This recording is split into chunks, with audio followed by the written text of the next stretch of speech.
संस्कारी बेटी। शालिनी की उम्र लगभग 28 साल की हो चुकी थी, लेकिन अभी तक उसकी शादी नहीं हुई थी। शालिनी के मम्मी पापा सरला और महेश जी ने कभी उसकी शादी के लिए कुछ ज्यादा कोशिश भी नहीं की। शाली मन ही मन चाहती थी कि दूसरी सहेलियों की तरह उसका भी घर बस जाए, लेकिन वो अपने मम्मी पापा से ये बात कहती भी तो कैसे कहती। माँ जानती है, मेरी सहेली है ना शीतल, उससे बेटी हुई है, बड़ी प्यारी बच्ची है उसकी। अरे ये तो बहुत अच्छी बात है। उसकी शादी भी तो 4 साल पहले हो गई थी ना। अब क्या करे बेटा, चाहते तो हम भी यही है कि तुम्हारी शादी हो जाए, लेकिन कोई अच्छा लड़का मिलता ही नहीं। कोई बात नहीं मम्मी पापा, मैं जानती हूँ आप मेरे लिए बहुत अच्छा रिश्ता ढूंढना चाहते हैं। अभी मेरी इतनी उम्र भी तो नहीं हुई है।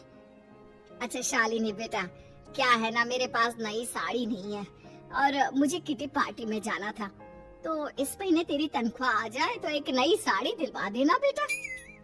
और बेटा मेरा मोबाइल भी थोड़ा पुराना हो गया है, 6 महीने से इसी को काम में ले रहा हूँ, एक नया मोबाइल ला देना बेटा। हाँ हाँ मम्मी पापा। और माँ, आप तनख्वाह की चिंता क्यों करती हैं? साड़ी तो मैं आपको कल ही दिलवा दूंगी। और रही बात आपकी मोबाइल की, तो मैं आज शाम को ही ऑफिस से लौटते वक्त ले आऊंगी। अरे भगवान सबको तुम्हारे जैसी बेटी दे, कितना ध्यान रखती है अपने मम्मी पापा का। पापा, आज आप दुकान नहीं जा रहे हैं क्या? वो क्या है ना बेटा, मेरे सर में जरा दर्द हो रहा है, इसलिए आज दुकान जाने का मन नहीं है। पापा दवाई ले लीजिए और अगर हो सके तो चले जाइए। इस तरह दुकान बंद रहेगी तो ग्राहक आना बंद कर देंगे ना। अरे बेटा तेरे पापा की अब उम्र हो चली है और तू है ना हमारी कमाऊ बेटी, इतनी अच्छी नौकरी करती है, हमारा ख्याल रखती है, तेरे पापा को चिंता करने की क्या जरूरत भला है? ठीक है पापा, आप अपना ध्यान रखिए, मैं ऑफिस से लौटते वक्त आपका फोन ले आऊंगी। और माँ, आपकी साड़ी हम कल लेकर आएंगी। शालिनी के जाने के बाद क्या करे, शालिनी के लिए सच में कोई लड़का ढूंढकर उसकी शादी करवानी है क्या? अरे पागल हो गई हो क्या? वो शादी करके इस घर से चली गई तो हमारे खाने के लिए पैसे कहाँ से आएंगे? जानती हूँ वैसे भी आपको ना दुकान पर जाने में, काम करने में आलस आता है, अच्छे से पहचानती हूँ आपको। हाँ तो क्या हुआ, बेटी नौकरी करती है, जब बच्चे माँ बाप की कमाई पर मजाक कर सकते हैं तो क्या माँ बाप बच्चों की कमाई पर थोड़े दिन चैन से जी नहीं सकते? अरे वो तो हम जी रहे हैं ना, देखा ना हमारी बेटी एक ही बार में हमें मोबाइल और साड़ी दिलाने के लिए कैसे फट से तैयार हो गई। एक दिन सरला की एक पड़ोसन अपने भतीजी का रिश्ता लेकर सरला के घर आती है। सरला बहन, ये मेरा भतीजा है प्रशांत, इसके लिए रिश्ता ढूंढ रही थी बहुत दिन से। अचानक से तुम्हारी बेटी का ख्याल आया। इतनी सुंदर और अच्छी नौकरी वाली लड़की है, मुझे तो बहुत पसंद है। अरे तुम्हारे पसंद करने से क्या होता है, मेरी बेटी को भी तो तुम्हारा भतीजा पसंद आना चाहिए ना। हाँ हाँ, ऐसा थोड़ी ना कि तुम्हें हमारी लड़की पसंद आ गई और हमने रिश्ता कर दिया। मेरा भतीजा बहुत बड़ी कंपनी में जॉब करता है। अंकल जी, मैंने आपकी बेटी को देखा है और वो मुझे बहुत पसंद है। हाँ हाँ, तुम्हें तो पसंद है, लेकिन हमें भी तो उससे एक बार पूछना पड़ेगा ना। तो बुलाइए ना शालिनी को, उससे पूछ लेते हैं कहाँ है वो। ऑफिस गई है और उसको आने में अभी देर लगेगी। लेकिन तभी शालिनी ऑफिस से आ गई। ये लीजिए, शालिनी भी आ गई, अब आमने सामने ही बात कर लेते हैं। आओ आओ शालिनी बेटा, इससे मिलो, मेरा भतीजा प्रशांत प्राइवेट कंपनी में अच्छी जॉब करता है।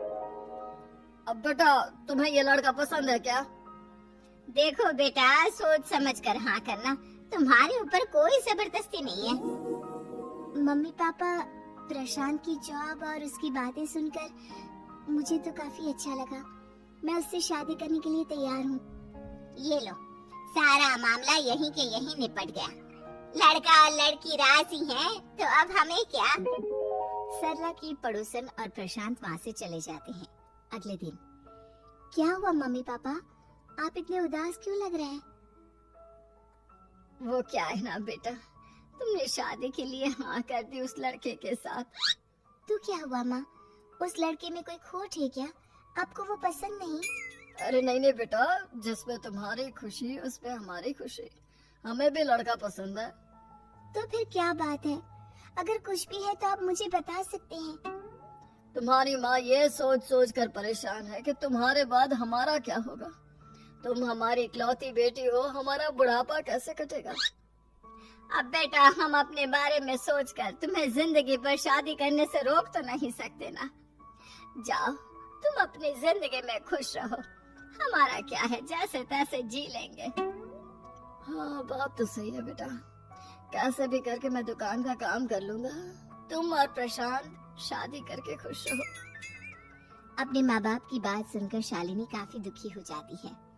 उसे लगने लगता है कि वाकई में उसकी शादी हो जाने के बाद उसकी माँ और बाप का ख्याल कौन रखेगा। और यही सोचकर वो एक दिन प्रशांत से मिलती है। देखो प्रशांत, तुम मुझे बहुत पसंद हो, लेकिन मैं चाहकर भी तुमसे शादी नहीं कर सकती। अरे क्या हुआ शालिनी? क्या तुम मेरी किसी बात से परेशान हो? नहीं नहीं प्रशांत, मैं अपने माँ बाप की इकलौती संतान हूँ। अगर मैं भी शादी करके घर से चली गई तो उनका ख्याल कौन रखेगा, उनका खर्चा कौन उठाएगा। तो क्या तुम सारी जिंदगी शादी नहीं करोगी? शायद नहीं प्रशांत, और अगर अपने माँ बाप के लिए ये भी करना पड़े तो इसमें गलत क्या है। प्रशांत ये सारी बात जाकर सरला के पड़ोसन यानी कि अपनी बुआ को बता देता है। ये सरला तो बड़ी चालाक निकली। प्रशांत, वो अपनी बेटी के साथ खेल खेल रही है। कैसा खेल? आप क्या कहना चाहती हैं? अरे शालिनी बहुत सीधी और संस्कारी लड़की है, लेकिन ये सरला और महेश एक नंबर की चालाक। बुआ जी, आपकी बात सही है, लेकिन अपनी बेटी के साथ भला कोई क्यों चालाकी करेगा? वो तो मैं तुझे कल बताऊंगी। तो कल सुबह मेरे साथ शालिनी के घर चलना। और फिर अगले दिन। क्या हुआ सरला बहन, तुम्हारी बेटी ने तो शादी के लिए मना कर दिया। अब पता नहीं बहन जी क्यों मना कर दिया। हम तो चाहते थे कि बेटी की शादी धूमधाम से करें। हमारी तो बहुत इच्छा थी कि शालिनी की शादी प्रशांत के साथ हो जाए, लेकिन अब क्या करें, वही नहीं चाहती। आंटी जी, शादी के बाद मुझे अपने माँ बाप की बहुत चिंता रहेगी। उनका ख्याल कौन रखेगा, और इसलिए मैं प्रशांत तो क्या किसी से भी शादी नहीं करना चाहती। अंधी हो गई हो क्या माँ बाप के प्यार में? पहले जरा अपने माँ बाप से सच तो पूछ लो। कैसा सच? यही सच शालिनी कि ये तुम्हारे सगे माँ बाप नहीं है और तुम इनके लिए सिर्फ पैसे कमाने का एक जरिया हो। अरे ये तुम क्या कह रही हो? सच ही तो कह रही हूँ भाई साहब। अब सीधे सीधे अपनी बेटी को अपनी सच्चाई बताओगे या फिर मैं कोई दूसरा तरीका निकालूं? हमें माफ कर दो शालिनी, वो क्या है ना, हमारी कोई औलाद नहीं थी और जब तुम छोटी थी तो हमने तुम्हें गोद ले लिया था। तो इस नाते तो मैं आपकी बेटी ही हुई ना। लेकिन तुम्हें गोद लेने का हमारा सिर्फ एक ही मकसद था कि बड़ी होकर तुम नौकरी करो और हमारे लिए पैसे कमाओ, क्योंकि तुम्हारे पापा को काम करने में बहुत आलस आता है। और ये सच है कि हम ही नहीं चाहते थे कि तुम्हारी कभी भी शादी हो। कोई बात नहीं मम्मी पापा, आपने मुझे गोद लिया, पाल पोस कर बड़ा किया। भले ही उसके पीछे आपका कोई भी इरादा सही, लेकिन मैं आपकी बेटी हूँ। शादी तो मैं प्रशांत के साथ कर लूंगी, लेकिन उसके बाद भी जिंदगी भर आप दोनों का ख्याल रखूंगी। शालिनी की बातें सुनकर सरला और महेश को अपनी गलती का एहसास होता है और वो उससे माफी मांगते हैं।